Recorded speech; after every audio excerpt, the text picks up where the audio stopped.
under God, indivisible, indivisible, with liberty and justice for all. for all. Thank you. Julie, may I have a roll call? Felicia Sheehan. Corey Homer. Corey. I'm here. Jack Fisher. Here. Jessica Decker. Here. Jack O'Leary. Here. Brian Carso. Here. Dawn Bouquet. Here. Rosemary Walsh. Here. And Pam Lutfi. Here. Thank you.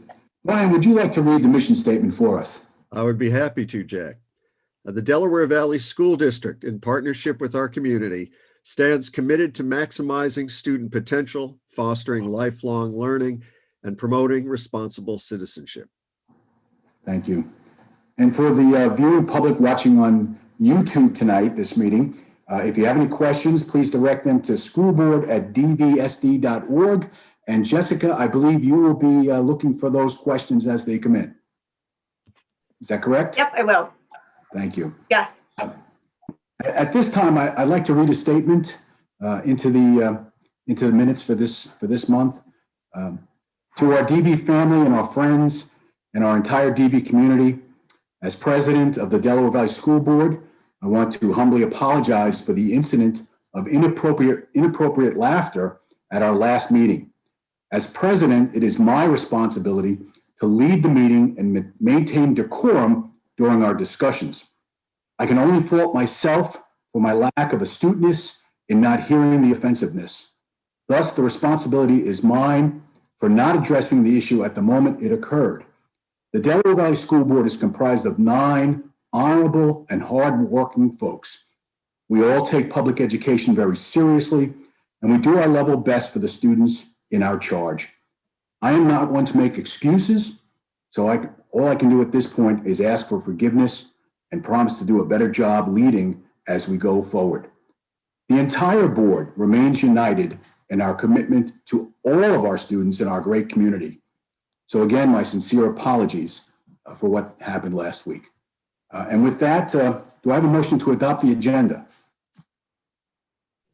Motion. Second. Second. All in favor? Aye. Aye.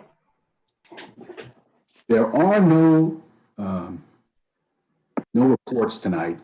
So we'll move on to number 4, the approval of the minutes. May I have a motion to approve the minutes from the regular board meeting held on January 21st, 2021, and the special meeting for general purposes held on February 11th, 2021. So moved. Second. All in favor? Aye. Aye. Any opposed? No, motion carries. There are no student reports. We look forward to next month when our students, Abigail and Jack, will be back with us.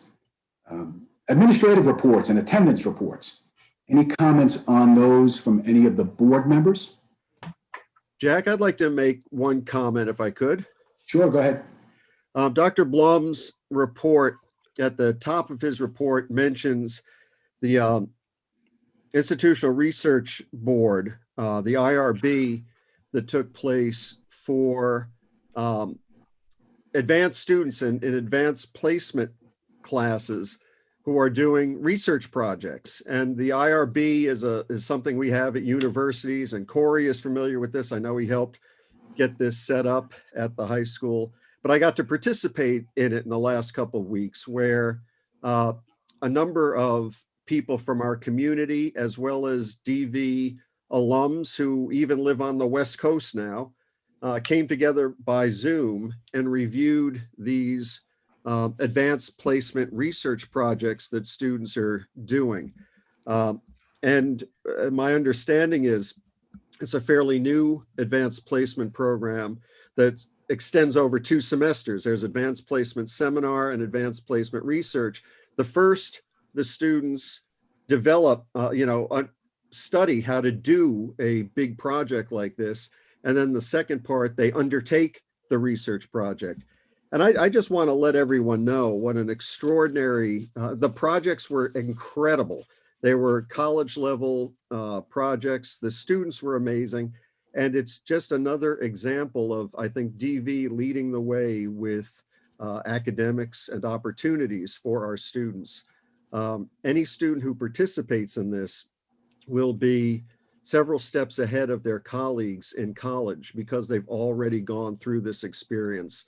They won't feel reservations like, oh my gosh, I don't know how to do that. They will have had that experience, and it'll suit them well in their careers. And I just want to commend Dr. Blum, Dr. Constantino, and the high school teachers and faculty who are leading students in these advanced placement programs. So it was fantastic. You'd all have been amazed. So that's all. Thank you, Brian. Any other comments? If not, we'll move on to financial reports. Any comments on the financial reports? Okay. John Bell, Superintendent's report. Okay, thank you. I just have a few things for you. As of right now, this week, we've only had 8 cases of coronavirus, although 6 of them were in Shahola. So that's the reason why we made the announcement today to have Shahola be in remote again tomorrow. Because by going remote one more day, it actually buys us 3 more days because then the weekend. And that makes a total of 9 consecutive days that no one would physically be in the buildings, which is a nice time to get through an infectious period so that you don't have to worry about spread. Again, it's only Thursday, but we had no school Monday, but only 8 cases over the course of the week is pretty good. I think last week we had 11. So that's good news. In terms of where we're at for each school, for their 14-day case count, Shahola will reopen on Monday at 0 unless we have more cases between now and actually they will open at Monday at 0 because that's their first day back. Anything that counts now would count on this day. Dingman's primary had 1 case, but it actually expired today because it was 14 days. Delaware Valley Elementary has no cases. Dingman Delaware Elementary has no cases. DV Middle School had 1 case, but it expired today as well. Dingman's Middle School just had 3 days of remote learning, so that resets their clock back to 0. So everyone is at 0 with the exception of the high school, which is at 3, and their threshold is 6. And their dates were on 2/8, 2/11, and 2/11. So the clock is starting to tick on them as well, you know, to make some progress. So we're in a pretty good place in terms of the 14-day counts. Yesterday, we had the walkthrough with the contractors that were interested in learning more about the summer CapEx, summer 2021 projects. Jack O'Leary, I'll turn it over to him in a minute if he wants, but I appreciate him giving up his time to come out and be part of the walkthrough. That was at the DV campus and the Dingman's campus. And that's all I have. So I'll just ask Jack if he wanted to add anything. Yeah, thanks, John. I was actually looking in here for something that was of interest to Jack Fisher that he mentioned, a couple of meetings back. I'm sorry, last week I couldn't get in. I was trying to get in from 10 minutes before, but I just couldn't get into the meeting when you were doing the facility, so I wasn't really giving you any talk back on it. But the bid documents were 404 pages long, and I just want to read one small part out here for Mr. Fisher since he brought it up. It's dated 7/7/12 is the number of the provision. And it says, in accordance with Act 3 of the 1978 General Assembly of the Commonwealth of Pennsylvania, if any steel or steel products are to be used or supplied in performance of the contract, only those produced in the United States as defined therein shall be used or supplied in the performance of the contract or any subcontracts thereof. The next little one just says, in accord with Act 161 of 1982, cast iron products shall also be included. And Act 141 of 1984 further defines steel products to include machinery and equipment. So I know Jack was asking about products being made in the United States. So at least we're covered on steel and machinery and stuff like that. It will be, that's a provision under the Commonwealth of Pennsylvania, under the School Department of Education. So at least that's nice to know because that's important to me and I know it's important to Jack. We did a walkthrough yesterday. I went with the mechanical since that's where most of the money is at and that's where my background is in. It was split into two parts where one went with the site worker and the site bidders. And I went with Don Flynn and the mechanical engineers. The cooling tower up in the primary school, John, what's his name? The man that works up there. He's one of our facility guys. Yeah, Terry Baker. Terry Baker. I wanted to give him a shout out. Somebody should go to Petty Cash and buy Terry lunch, because he's on the ball. He's watching what goes on up there. So we identified some piping that's either cast iron or ductile iron. It was the area is frozen, so we couldn't get back in there with lots of snow. But there's a section of piping. Don's gonna type up an addendum to it, and that's gonna have to go out too. It's the piping that feeds to the cooling tower and comes back, and it's destroyed. It also, the contractors and Don and Terry and Marvin, they all said, and I was in agreement with this, the piping comes out of the building, runs under the loading dock, goes up through the dirt, out through a retaining wall, and then into the unit. So if that pipe ever goes bad, and it was installed in 1991, it's original equipment with the existing cooling tower. If that pipe ever goes bad, we have to dig up loading dock space, dirt, ground, and those things tend to go bad on the worst day possible, usually during snowstorms or ice storms like we've just had. So when they install this new piping, they're going to reroute it where it's all exposed. They're going to insulate it. That type of piping, chilled water, if you ever notice the toilet tank in your house on a very summer's day, a very humid day, it sweats. This piping, chilled water is going through it with the humidity from the outside. So you actually have to insulate it and seal it up really well and epoxy coat it for not so much the winter, but the summer when you have a lot of condensation on the pipe. So that's the only extra. It's not going to be a lot of money. Don's going to work it up. He's going to have the engineer go in there and work with Marvin and that. But other than that, it's I just wanted to say one thing. I asked Marvin yesterday, when I had a business, I used to have to go bid work like these guys, and I never bid as clean a place.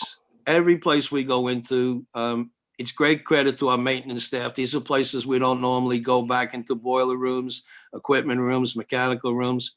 But you can actually eat off the floor in these places. They're so clean.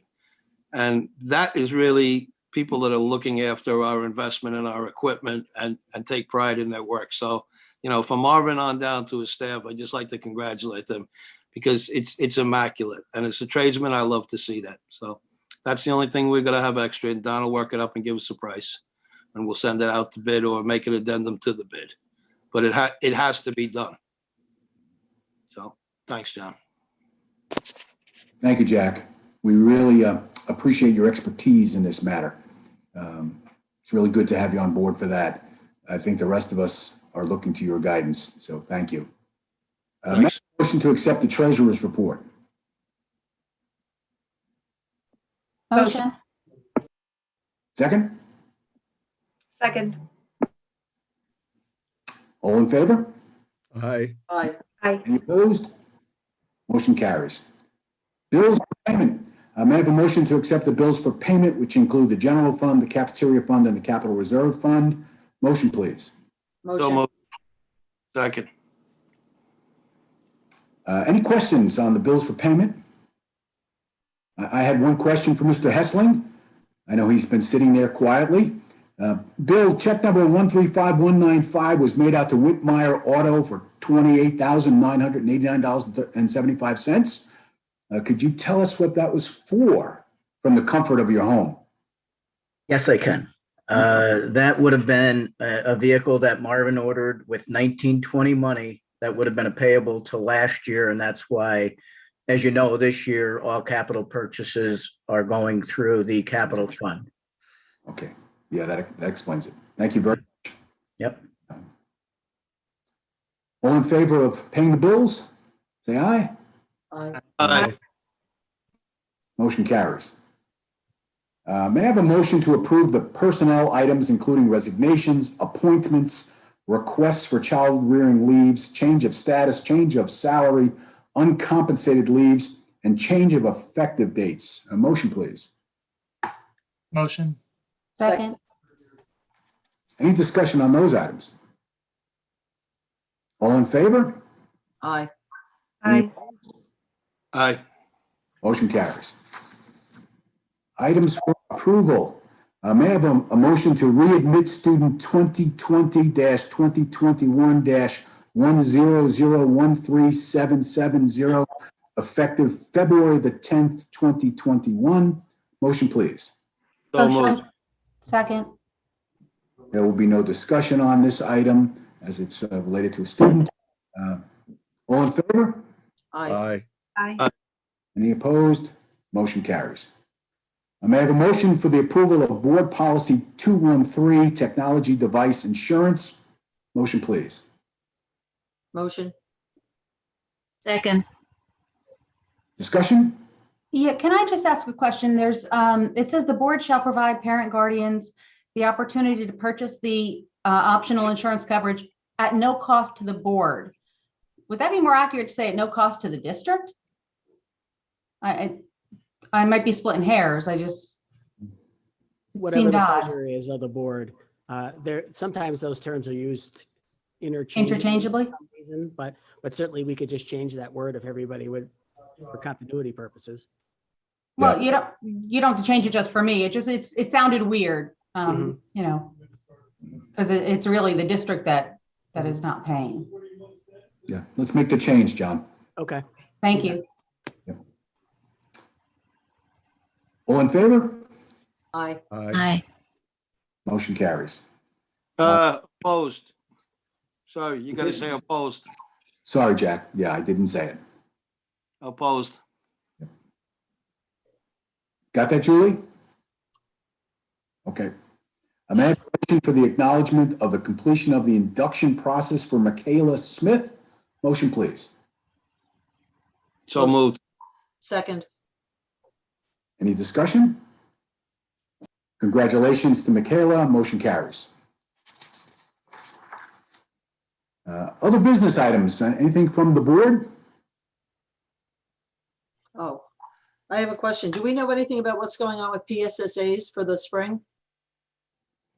They are still on as scheduled. And we're just waiting to hear if any decision for change has to come from the Fed Department of Ed. And we have not heard of any changes at this time. How will they do that with children that are Zooming? Currently, they have to come into the building in order to participate in the assessment. So we will have to find space in our libraries or larger areas, cafeterias, in order to socially distance them and provide the venue for it. But they are not permitting the students, even if they're taking it online, they must be under the direct supervision of an educator within brick and mortar. So if not, the parents, parents can act accordingly to their own beliefs and if they want to opt out and so on. Thank you. Do we have anything from the public? I have a question. Oh, I'm sorry. Go ahead, Dawn.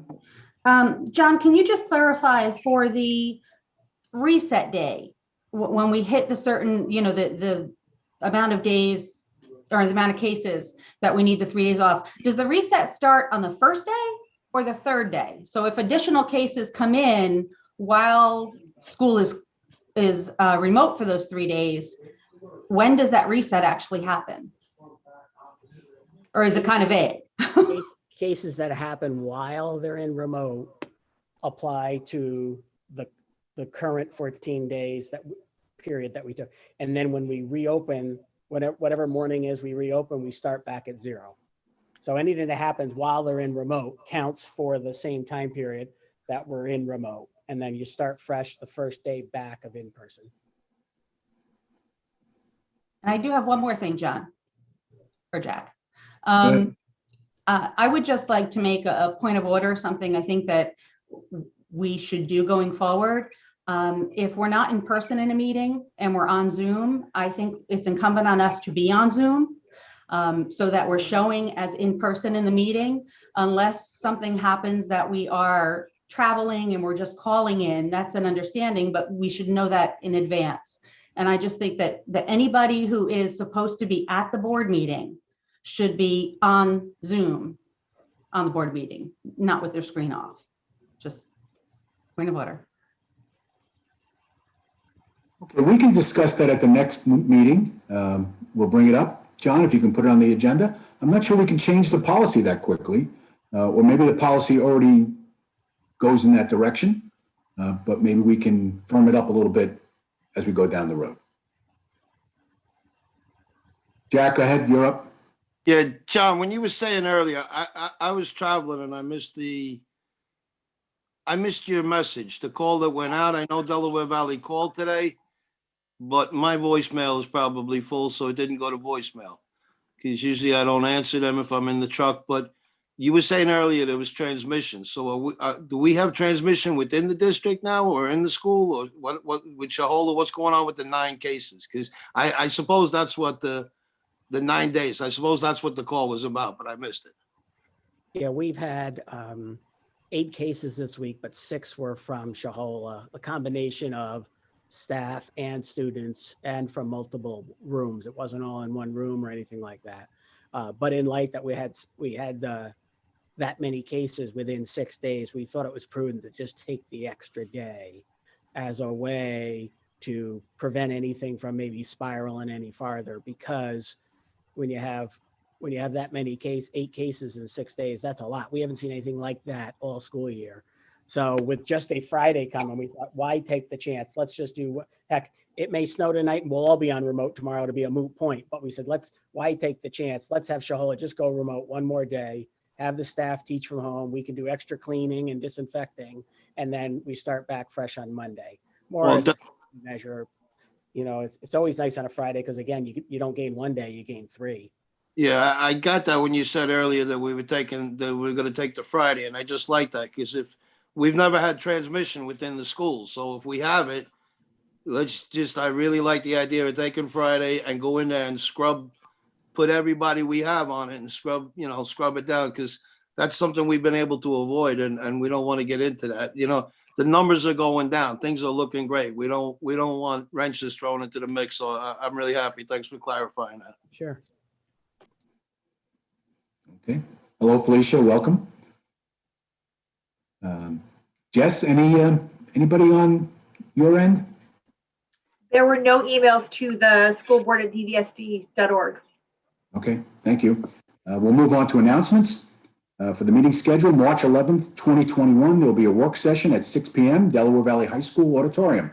And then on March 18th, 2021, there'll be a regular board meeting at 6 p.m. Delaware Valley High School Auditorium. Of course, the public is welcome to attend the meetings in person or watch the meetings on YouTube via our website, dvsd.org. Questions, comments may be directed to schoolboard@dvsd.org. Due to the coronavirus disease, COVID-19, and inclement weather, such as tonight, these meetings may be subject to change. Please check the district's website, dvsd.org, for any updates. We will need to adjourn to an executive session to discuss the negotiations, and we will not be returning. May I have a motion for adjournment? Motion. Second. All in favor? Aye. Aye.